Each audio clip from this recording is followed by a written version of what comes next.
Hello, everyone, and welcome back to the 16 millimeter film crew. I'm Cindy. And I'm Dale. You can watch us on YouTube. You can like and comment on our YouTube videos and subscribe to our YouTube channel. You can listen to us everywhere podcasts are found at 16 millimeter film crew podcast.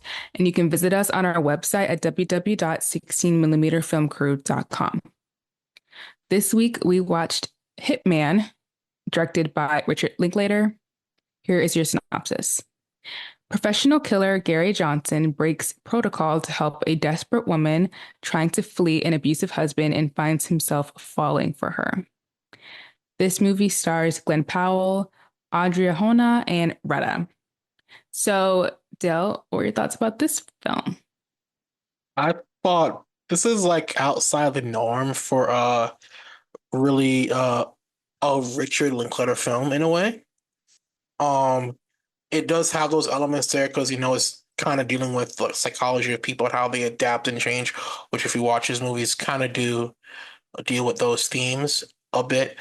But I was honestly blown away of like everything in this movie, not on like a I guess a cinematic like abnormality that we haven't seen anything about it like it, but the way it was put together, like as far as we're seeing another stepping stone in Glen Powell, his evolution of being the next big Hollywood movie star. Thought the performances in this movie were like hilarious. I thought that how the editing of it and the story and pacing of it integrated not just the psychological and super ego aspect, but how they blended it in with the storytelling of his evolution as a character, which I don't think everybody really connects a psychological standpoint to the whole hero's arc of a character, which I thought that was a really interesting concept and story to tell with this project. Yeah, this was interesting. It was really funny. I really enjoyed watching it because I feel like we said this before, but Glenn Powell just has like a natural charisma. Like he just really lifts things up. I don't know what it is about him exactly, but he does just have like that natural thing where you want to keep watching whatever he's doing, which is pretty special. Mhm. And I really like that in this role he gets to play a lot of different characters because he's, undercover, trying to be a hitman. But like I thought the characters that he was playing was really fun. Like I just liked that this was a different twist. Like I don't know, I didn't a Richard Linklater movie, I wouldn't necessarily have thought this would be one of his films, but then I went through his filmography and I saw that he directed School of Rock, Yeah. which is crazy because that's one of my favorite movies. Like I loved that movie when I was a kid. So actually I think that this does it's in there. There's something about that makes sense. It tracks. So I thought that kind of just like the absurdity of it, because like why are all the cops kind of terrible at their jobs? Like I don't know, there was just something really like interesting and like funny about it. But also I like that they grounded it with this love story. I think that the character of what's her name again in the movie? Okay, you're not Which movie? Which character? The character of who? Like, the main girl, oh, Madison. Andrina Madison. Madison. Yeah, Maddie. I didn't. I thought she was a little weird because, like, I don't know, she kind of made certain decisions where I'm like, that, why would you do that? Um, that seems insane. But like, I did like their chemistry. I thought they had great chemistry. And I thought that it was cute how they were like falling in love and stuff. I thought that that was really sweet. And obviously Richard did the Before trilogy. So like, I think, he knows how to incorporate different aspects of like life and like what I think is like relatable to people. I think he knows how to do that really well. And so it's kind of heightened because of the situation. But I also like that he tried to ground it. Like Gary is like involved with the police force, but he's not a police officer. Like this is like his side gig, which I didn't even know was a thing that you could do. So I like that it was more of like, nah, I have my regular life, but I just do this thing on the side, and then just got caught up in this situation. So Yeah, I thought it was like it was somehow kind of absurd and a little camp, but it was also grounded. I think he did a really good job at like blending those two genres together. Yeah, it's kind of like it was like we said, he did School of Rock, but and he's a director who's not known for showcasing that comedic side, but he does have the very unique comedic side in his projects. I remember reading something about critics talking about this movie and how when they're talking about the science parts of it and the human the psychological elements of people developing, and that's that they were kind of saying, oh, it wasn't really subtle. I mean, the movie, it wasn't, if once he starts talking as a professor, clearly they weren't going to be subtle. And clearly they're going to say, as every time he talks to a professor, like, yes, I am continuing to reiterate the point of the movie in case you kind of went over your head. Like, I'm going to repeat it again. And like I said, it's like this movie is perfect for a Glen Powell because he got to showcase, like I said, a wide range of characters, and it feels like this is also him auditioning for other roles because he plays like a Russian gangster, and then another assassin who kind of reminds me of uh like oh dang, what's her name again? Cate Blanchett in a way. And you have him imitating uh uh Patrick Bateman from Bateman American from American Psycho, Psycho. like all Yeah, those different characters. Like he's like, oh, that I'm was auditioning fun. because I want one of these roles one day. So I'm just gonna crank it up to 10 and play these characters in all these roles, which I thought was amazingly hilarious. I mean, and as far as their relationship evolving, him and Madison. I don't know. It does feel rushed in a way, but the way like they don't really showcase time transitioning linearly in this Mm. movie. They kind of do a lot of skips, so we can't really tell how long they spent together, which is the kind of opposite of what Linklater tends to do. Like with the Before series, he has characters who spend like a whole day telling their whole story, and they fall in love in Before Sunrise, and they meet again in Before Sunset, and they reunite and they fall in love, and then before midnight, they're have a family now, and he's good at show. Linklater's really good at using um dialogue and people's conversation to tell a story, and not necessarily relying on people transitioning locations. He's really good at telling a whole story with just minimal action, but two people communicating, which I do feel like is not a thing many writers slash directors can't know how to do. Yeah, I feel like that's one of the things that I really enjoyed about this movie was the writing. I love that there were a lot of scenes where it's just, because of the nature of the sting operation, you just have two people sitting at a table talking. So I really enjoyed that kind of back and forth, really good, like, um, just I don't know how to describe it exactly, but just a really nice back and forth where you're kind of in a flow of kind of engrossed in whatever's going on at the moment. I think that plays to one of his strengths. And I also think that like it's fun to see a director play against type. I think that Yeah. it's fun to have them do something really different. Like seeing like Luca do something like Challengers. Like it's really fun to just be like, "Hey, I can also do this other thing." And I really enjoyed that. I will agree that the relationship between Maddie and Gary are it is rushed and kind of like, and unfortunately, I feel like, especially when it comes to when you have like actors of color incorporated, a lot of times, depending on who's writing it, they do fall into certain stereotypes, like the spicy Latina. Like it kind of felt like she was falling into that one too, because Mm. there wasn't like a lot of background for her character at all, and the fact that when they meet, she is in an abusive relationship and she wants to like kill her husband.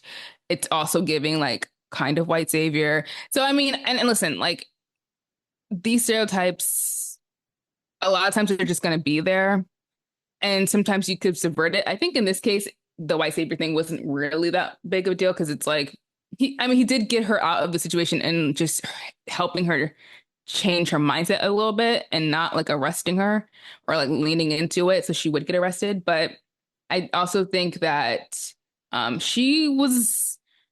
pretty crazy. Like the way she was just murdering people, she didn't really need rescuing. So I won't put that stereotype on it. I'm just saying, but there are certain stereotypes that were making me feel a little weird in terms of their relationship. Yeah. And I also don't know why they're like so infatuated with each other than like just like the passion of the relationship and him feeling like, well, I got her out of this really bad situation. So I feel like the hero of the story. So, Yeah. I'm going to lean into that. So that was one of the aspects of the film I wasn't like obsessed with. But I do think that, like, in terms of how it was kind of handled, I think it was kind of nice because, like, he was like, yeah, we're dating. I'm not doing anything wrong by dating her. And he, like, stood by the decision of being like, yes, we're in a relationship. And I'm like, okay, great. He put some respect on it. Awesome. Like, yeah. I do think though the movie did fall into the trope of um what was that show with dang it actually had uh Renetta in it and it had Oh, the good girls? yes it falls Mm, to that trap of oh normal safe housewife falls in love with bad boy like mm, and she became infatuated and attracted with his Gary as the spy, kind of not the spy as the hitman. She became infatuated with him in that persona. And after that, their whole relationship is just based on passion and sex. There's really no where there are very few scenes of them actually getting to know each other on a personal level. And she kind of goes, "I don't want to know anything about you. I'm in love with the idea of being with a dangerous man." Where in the background, she's trying to escape her husband, who she views as a dangerous man. I mm. I don't like you know what I'm saying? Yeah, it's That's like ironic, I it's guess. ironic. Yeah. I do think you're right. It does play into stereotypes a bit Mm, because, on the outside, aesthetically, Jasper really looks like a crooked cop who ended up becoming a crooked cop. yeah. Of course, you have this hot Latina, and then you have the minority sidekicks who crash jokes all the time, and Mm, the hard hitting, serious black chief of police. Like on those characters, it really does hit the typical parody notes. Um, but I mean, and it's supposed to be a comedy, so I guess I hate comedy for that reason. Sometimes you're always going to lean into those racial trappings with your characters. But yeah, yeah, that's true. It's actually very noticeable when you're watching it. You're like, mm. I don't know how I feel about this. Because honestly, like Retta is so funny. And the other character who was also a part of the operation Bill, yes, he's also hilarious.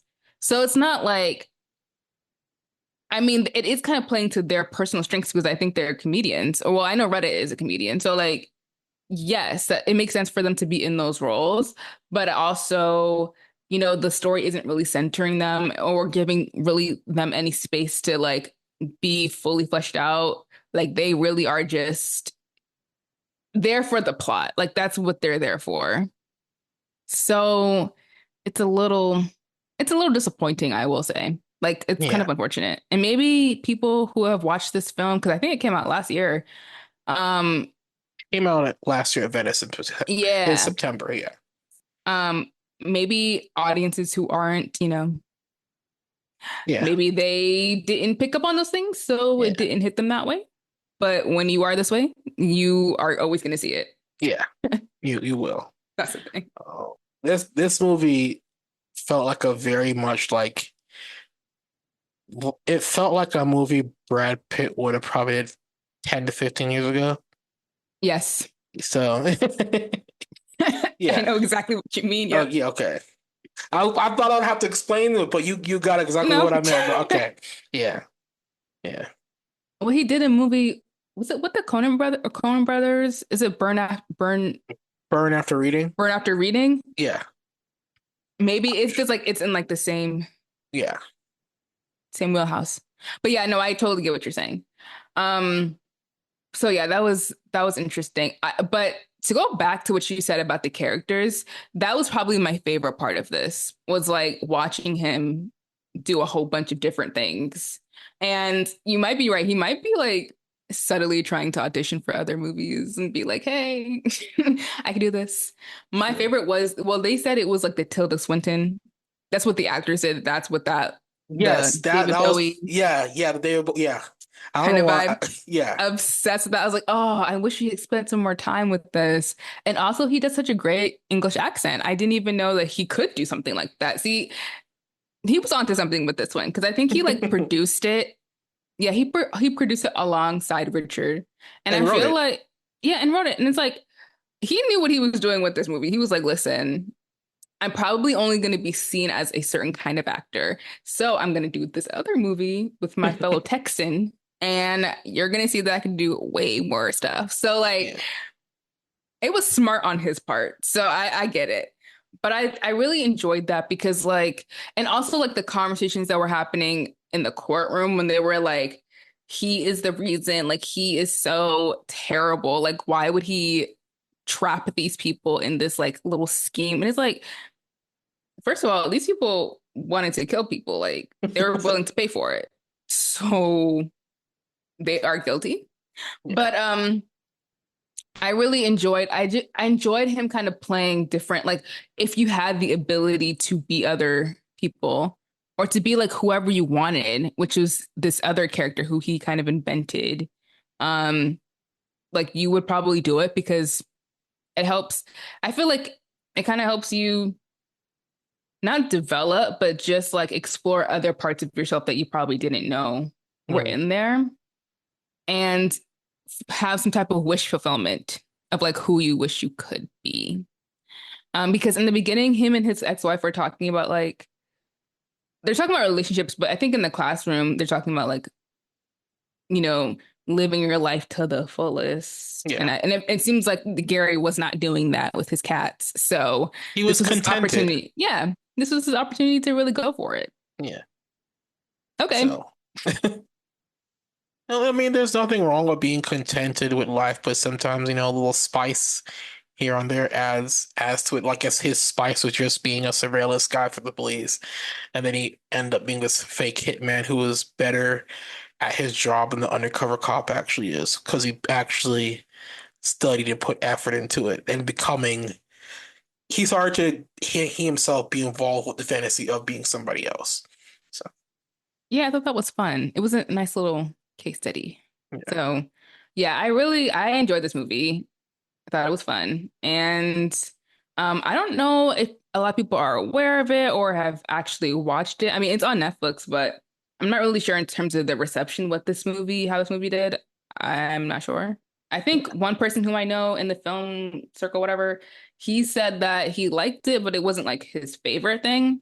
Yeah. So, I don't know. I mean, I guess these are the numbers. It was like a $9 million movie to make, and it made about 4 million in box office during a theatrical run.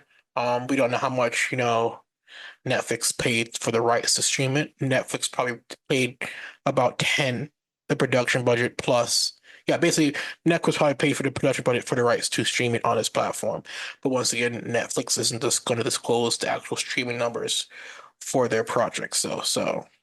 And I feel like $10 million to buy this project probably a drop in the bucket for them Right, compared to what right. they spend on other IPs and projects. So Yeah.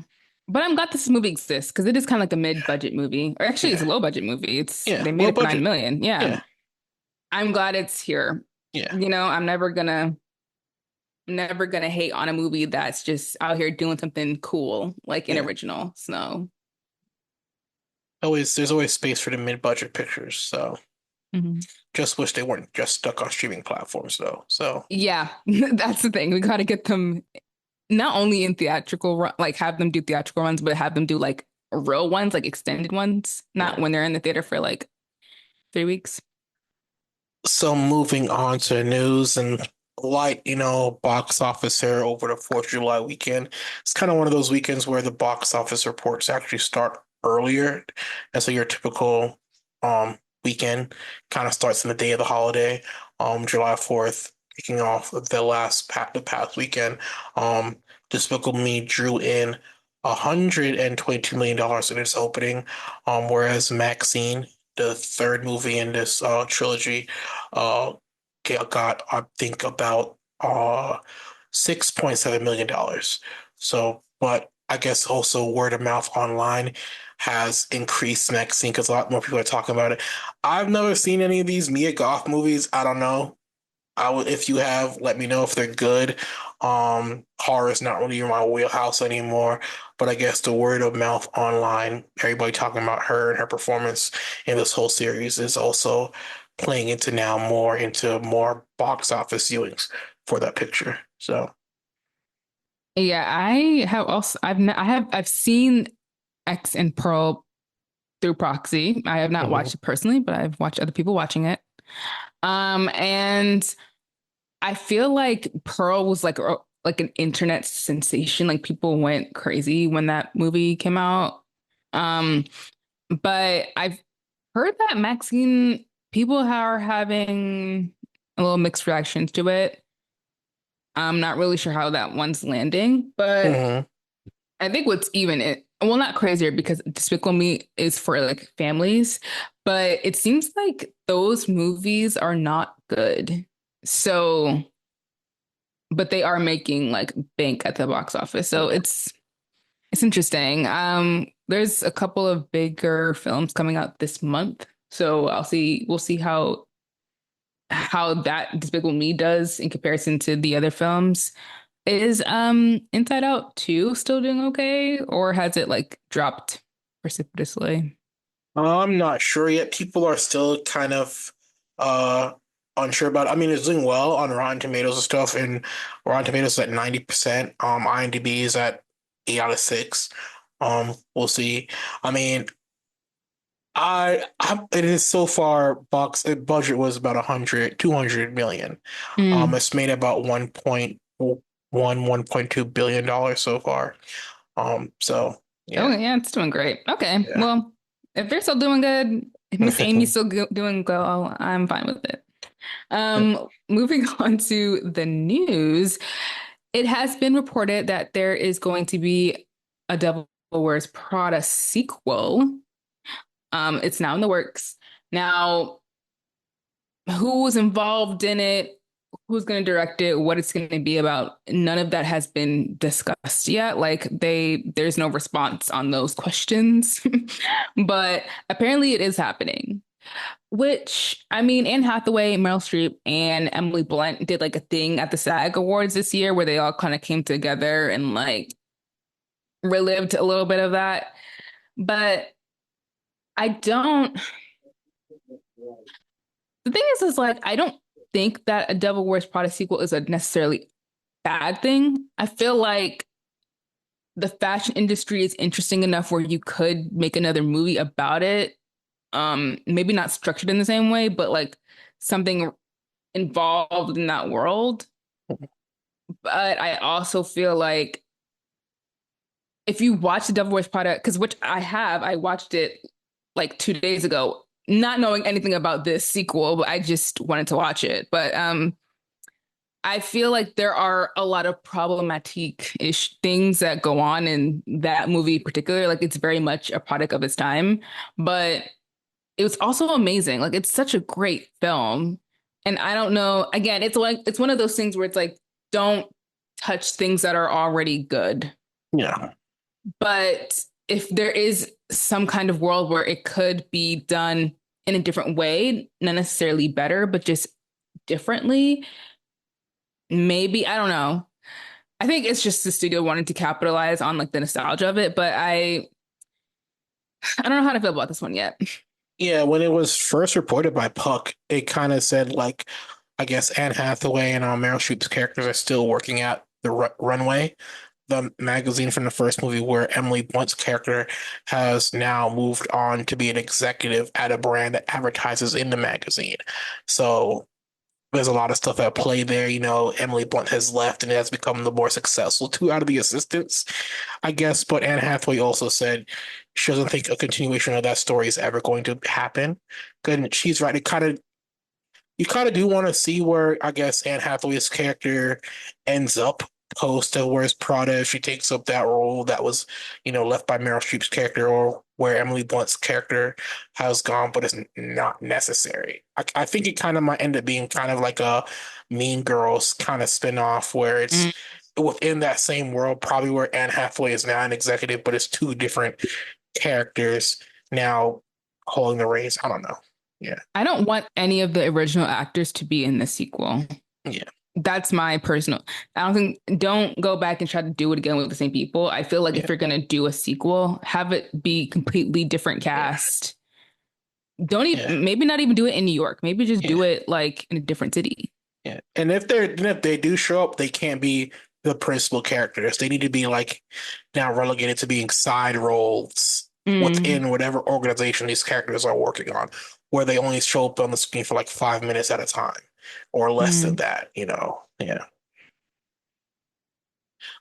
Moving on from The Devil Wears Prada onto more I guess legalese kind of talk, I guess. I don't know. But Halle Berry and Glenn Close are set to star with Kim Kardashian. We were talking about this earlier. This weird change of Kim Kardashian decided she wants to be an actress for some reason. Um, but they are starring in a Hulu legal drama from the creative mind of Ryan Murphy, who's behind the American Horror franchise and the OJ Simpson stuff as well, which is kind of funny that Kim Kardashian is involved with that now. But the show is going to be titled All's Fair, and it's going to center around an all-female law firm in Los Angeles. I guess the only other, like I said, the only other kind of legal show that kind of fit that window was probably The Good Wife. Um, but this one is kind of designed I guess in Ryan Murphy's words, as a glossy, sexual procedural. Guess also building on the fact that Kim Kardashian is involved, where she plays also a top divorce attorney. So I don't know. I don't know how that's gonna work with Kim Kardashian headlining a show over like some amazing actors and Halle Berry, like close how Kim Kardashian is apparently being pumped up as the titular character in this series. So hey, Ryan Murphy is like I don't know how that recent American Horror Story season went down or the past ones. But it feels like he's kind of on the decline. Like I'm not really sure what he's doing over there because even when I hmm watched the other show, what was it? The true crime. It wasn't true crime. It was the impeachment. hmm That was not good. So like I'm not sure what he's doing anymore. It's not giving anything. And I'm kind of, I, I don't want like these esteemed actresses to be in a position where they're just like, okay, like let's just do this thing because maybe they're not like getting the call to do any of these like great roles that they were getting once hmm upon a time, even though like they are extremely great actresses. Like the phone should continually be ringing for these women, but I don't know. Hollywood is they're a little weird. So it's it's and I'm not sure how I feel about this one either because what are we doing with Kim Kardashian being in the lead role? Like have has anyone seen Kim Kardashian in things? I know she was in the American Horror Story that last season yeah. or the season before that. But I've seen her in like a few movies. And this girl is as stiff as a board when it comes to acting. So I'm just like, Ryan Murphy, why are we doing this? Like, Look, yeah. I mean, the one time how I know Kim Kardashian really has no character is there's a video before Prince died where he's performing at the Hollywood Bowl and he invites her on stage to dance and she's just there like doing nothing until this is Prince. Now he's like, girl, get off my stage. And like the whole crowd laughs at her. Cause Prince calls you on stage, anybody on stage, you're gonna start dancing, cutting loose, but she just zero personality, just did nothing. But I do think from a creative slash directorial view, I think to me Ryan Murphy's been on a bit of decline from doing Hollywood and doing Ratcheted. Like those two movies started, those two projects started a somewhat diminishing returns from me and his projects. I mean, Halston with Ewan McGregor, that was good. But to me, that was like it's only the recent outlier Mm. of to me good projects from his works, and that house that came out what 2001. So this decline has been kind of starting from been going on for like the last 4 years or so, and I feel like the attachment of Kim Kardashian and what was it she joined in American Horror Story, the most recent one, was an attempt to get headlines and like and rejuvenate the franchise in a way, which still hasn't like nobody really is even talking about American Horror Story anymore to the Hmm. way that we once did. So Right. So he's kind of in his flop era. Sorry. yeah. I won't be watching. Love to the other two ladies, but no. I hope midway through, probably after season one, they realize, oh, Kim Kardashian should not be our focus point, and it leads more to Glenn Close and Halle Berry, kind of like a Boston Legal, William Shatner and stuff like that, where they're both managing partners, and it's also the fact that it's a legal drama, which is coming off the height of the massive rewatch our generation had of Suits in the last couple years. So I think this also might be a precursor to more legal dramas that's kind of glossy and edgy and sexy coming back in vogue, So yeah. All right. So let's talk about what we've been watching. Me personally, I we've talked about this repeatedly about how different audiences take in different view cinema differently, depending if you're from a Western culture or Eastern culture. And I was watching a documentary, like a typical YouTube documentary. Like there are a lot of amazing creators on YouTube discussing over how Eastern and Western design, how your culture rewrites how your brain works, and how design influences your perception of stuff. Like kind of like I think uh Western culture is more individualistic, but Eastern cultures are more holistic, viewing everything as a whole in their symbology, and it goes into a lot of, Chinese paintings, so you get these beautiful vistas, whereas Western work you get like a single focal point or one person or whatever, and I think that also goes into how we view entertainment. Like a lot of these Korean dramas right now that are big, they deal with a lot of multiple characters and they do very good with balancing multiple story points from different characters.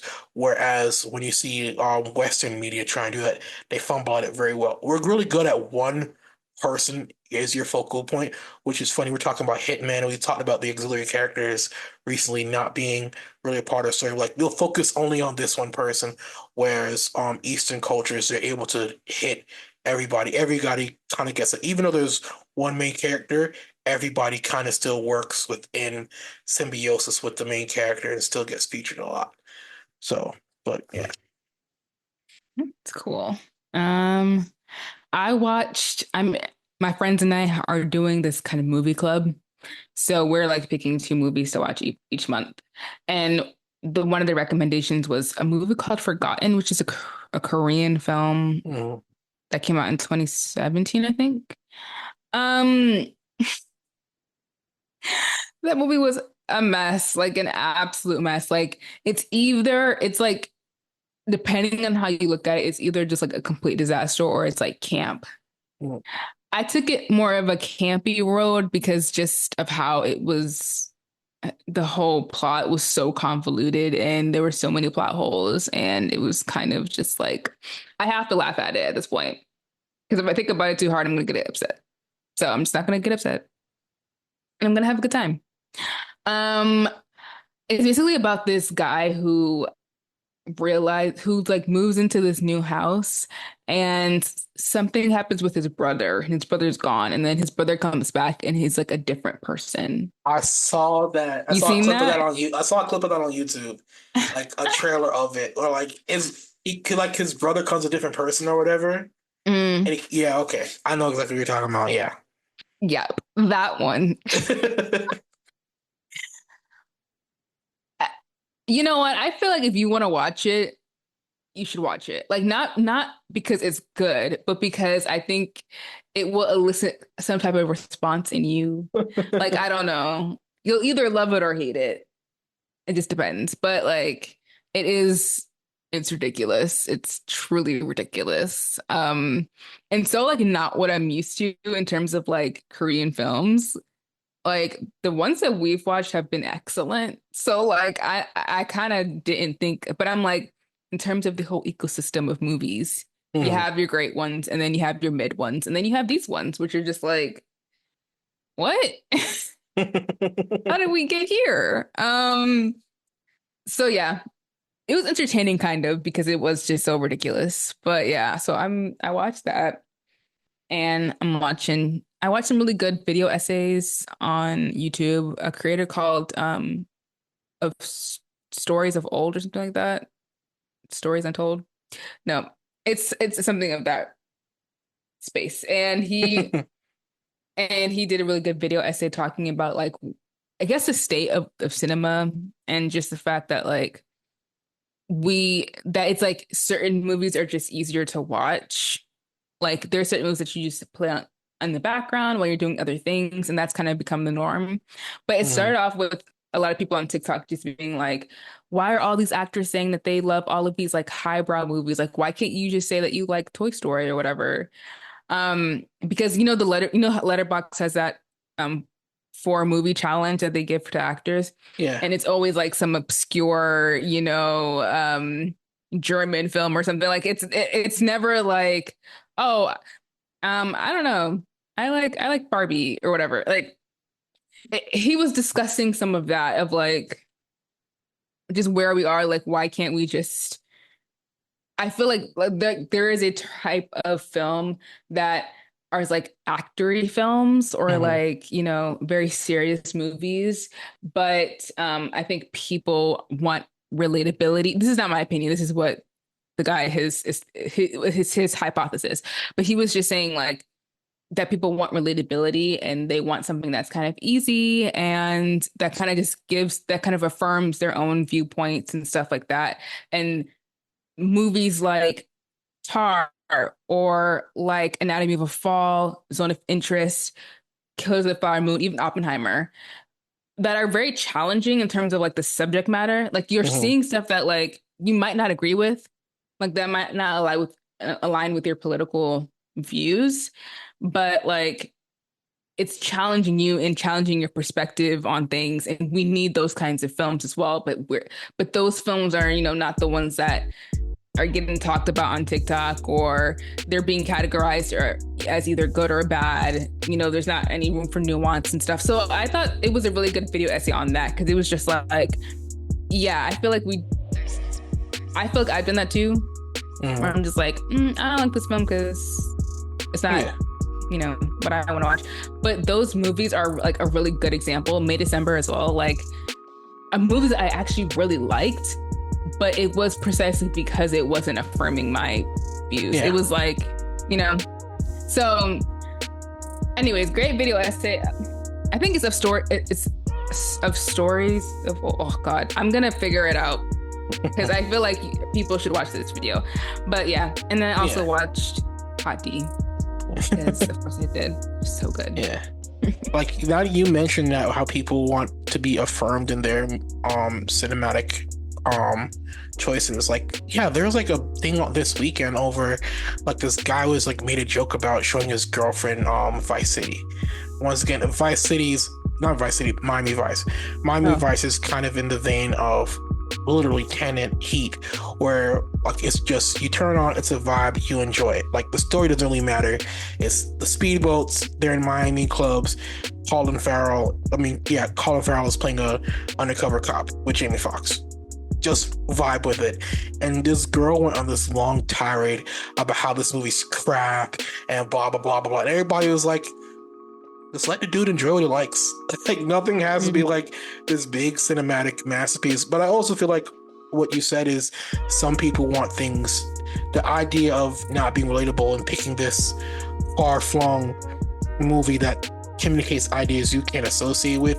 You kind of want people to be like, oh, I just like Toy Story. You want like you don't people don't want steak, they want hamburger. And they want you to like Mm. hamburger as well. So, but yeah. And I'm like, there's room for everything. Like you don't if you don't like those kind of movies, then that's fine. Like, but don't hate on someone who does. Like that's a little weird to me. Like two of my favorite movies are like Batman and Robin with like with George Clooney and Chris Oh O'Donnell wow. and Driven with Sylvester Stallone. Like those are two bad movies, but you put it on and they're my favorite movies. Like sometimes people like bad movies as well. Not everything Yeah. has to be like a cinematic masterpiece, you know. So You like what you like. yeah, It's okay. His name is Like Stories of Old. like stories. There, Oh, okay, there we I'm go. gonna give that a watch. Yeah, Took me a minute to figure that out. Anyway, um, yeah, and I just Hot D, so good. This last episode, haven't seen it yet. Don't spoil it for me, I will please. not saying anything. I'm not saying a single thing. I already got part of it spoiled. Now I gotta figure out how that happened. Yeah, don't go online if you haven't watched the episode yet. Yeah, Just don't do it. yeah. Give yourself a pleasure of not knowing.